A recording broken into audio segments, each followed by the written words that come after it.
We have a special guest tonight, the one and only Pokerthejew. The man, the myth, the legend, and the reason why the Island Boys are relevant. Poker in the house. Poker, thank you so much for being here. Thank you for having me. Alright, so Poker, you're the brains behind the Island Boys. Tell me how that started. Saw a lot of potential in these two clowns. Saw them on the internet. I saw dollar signs, two twins, crazy hair, face tattoos. And I saw them on the internet. They were doing the little thing. And I just put the spin on them. I grabbed them and I just put the spin on them. So how did you guys even get connected? Well, I flew them out to Chicago. Flew them out there. I sat them down. I explained to them exactly what we need to do. Had them go live every single night. Whether they were drunk, whether they were having sex, whether they were on drugs, whether they were smoking, whether they were drinking, whatever they were doing. I stuck a camera in front of those motherfuckers' face and I had them go live. Where was that we made it point?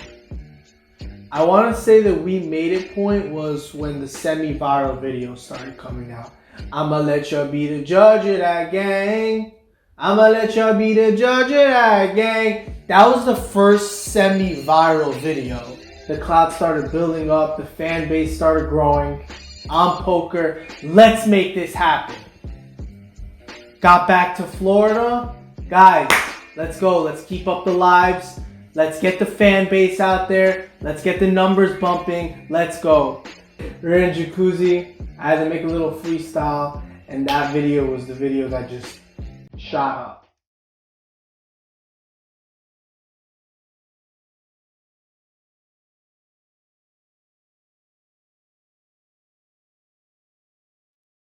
So you knew this was gonna happen the whole time. You fucking from the get-go, you were like, I know these boys can make it. I knew that it was just a matter of time that these two twins, they were gonna blow up. I was literally telling them what color to paint their hair.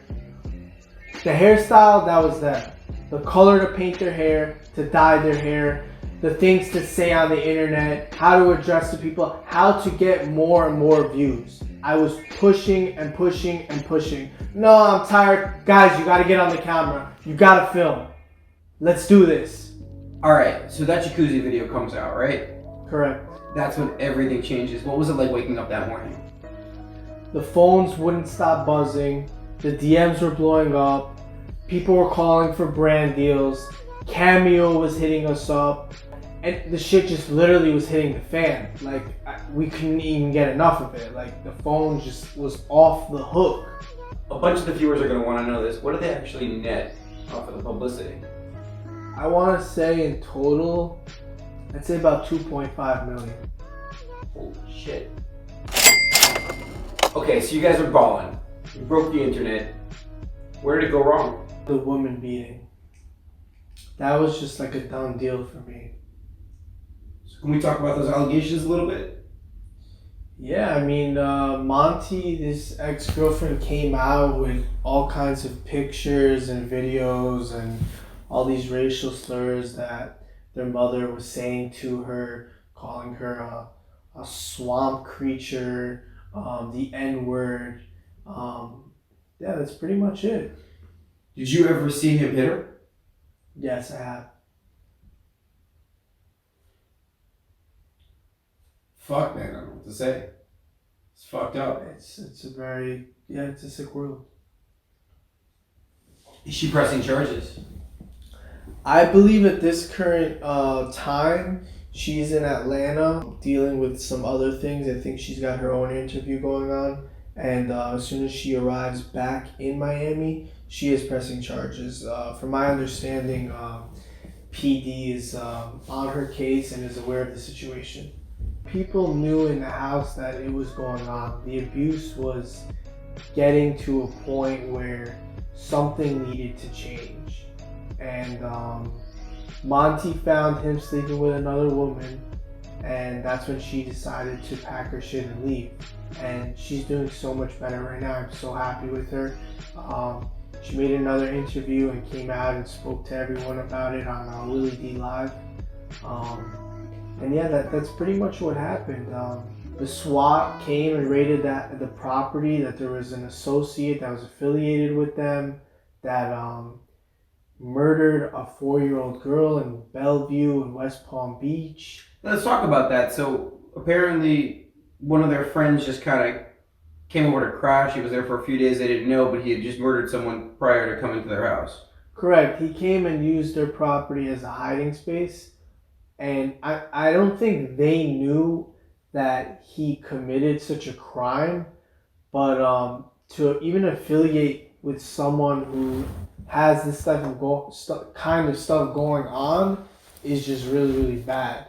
And they came out with a statement that he tried to give the gun to them and he wouldn't accept the gun. And the internet is just a crazy place. And with everything going on with what happened, it's just very sad and unfortunate. It was just giving me a bad name in the industry. I came to the conclusion that the 15 minutes of fame was over.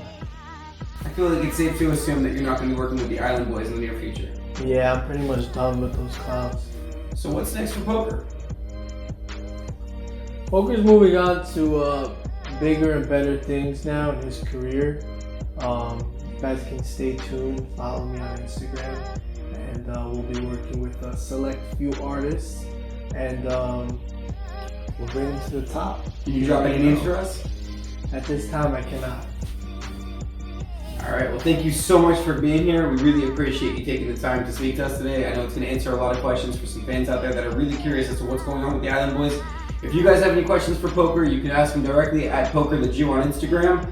And give us a follow at Moglixy. Have an amazing day and stay tuned for more. Thank you for having me, Mark. Y'all go follow Moglixy on Instagram.